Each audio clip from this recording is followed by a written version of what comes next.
So grading services, introduced this concept of market grading where, coins were graded relative to what the market expected for an issue rather than a quote unquote technical standard, if you will. And that's evolved over time. But was that a practical necessity, do you think, or was that a compromise?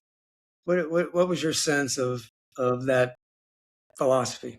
Well, it's an old story, but when you say strictly technical grading, it's an old story because I still have nightmares about it. But in the early days of NGC, a 1928 peace dollar was submitted, and it was perfect, right? Fully struck as they all come.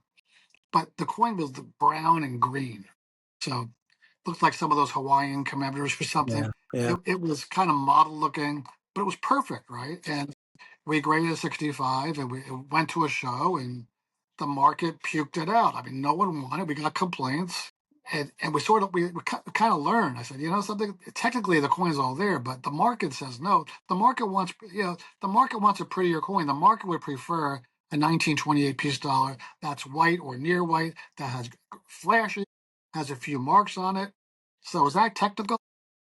When people say technical, you're thinking of abrasions, hairlines, and bag marks, but really, we've always equated eye appeal as part of the grade. Now, this makes, if you're from an engineering background, you're going to think that we're wrong. If you're from an artistic background, you're going to think it's right. Is it an art or is it a science? I still say it's an art. To this day, we will not sticker a coin to this day or a grade in Virginia Beach this day if we think the market's going to reject it, even though it might be a 65. We're like, something, no one's going to want this as a 60. They're going to want something prettier.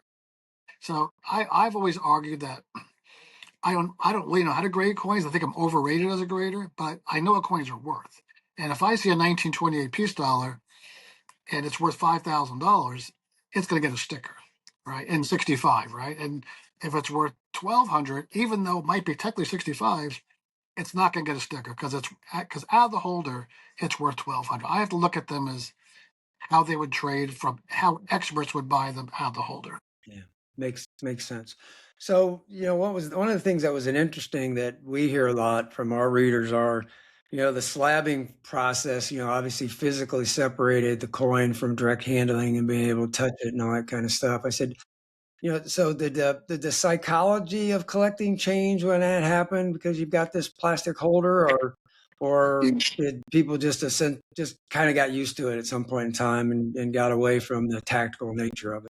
I mean, I used to enjoy as a kid, as a collector, handling my coins. I used to enjoy it. I lived in New Jersey. It was kind of humid, kind of hot. I remember to this day another nightmare I had, but I bought an 1804 half cent from Ed Hips. It was full red, right? Literally full red gem. And I would take it out. I would look at it. I would take it out. I guess maybe over the years from handling it, even though I didn't breathe on it, maybe just having it exposed over the years, it was still a gem, but it just got darker and darker and darker. And quite frankly, if it was in an inert holder, I would have been much better off. So I think the coins are protected in the holders. The holders are inert. So, but it does take away the fun. If you talk to the Europeans, they buy their crowns, they buy their U.S. silver commemoratives, they take them out, they play with them, they look at them.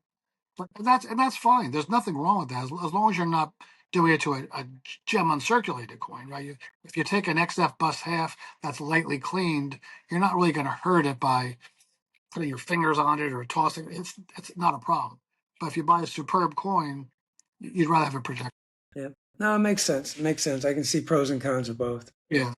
So slabbing is happening now, and grading and holders is happening, and third party grading, I think it's fair to say that it's widely credited with expanding the rare coin market dramatically through the 90s and 2000s, because all of a sudden, the new person to the market or the less educated person to the market felt like they could buy at a fair price or could sell at a fair price because there was an accepted standard by a third party professional, right? Kind of protect them a little bit. I said, do you think that growth would have happened anyway, or was slabbing coins basically the catalyst that took off the market, or did the economy, or what do you think was the boom behind all that?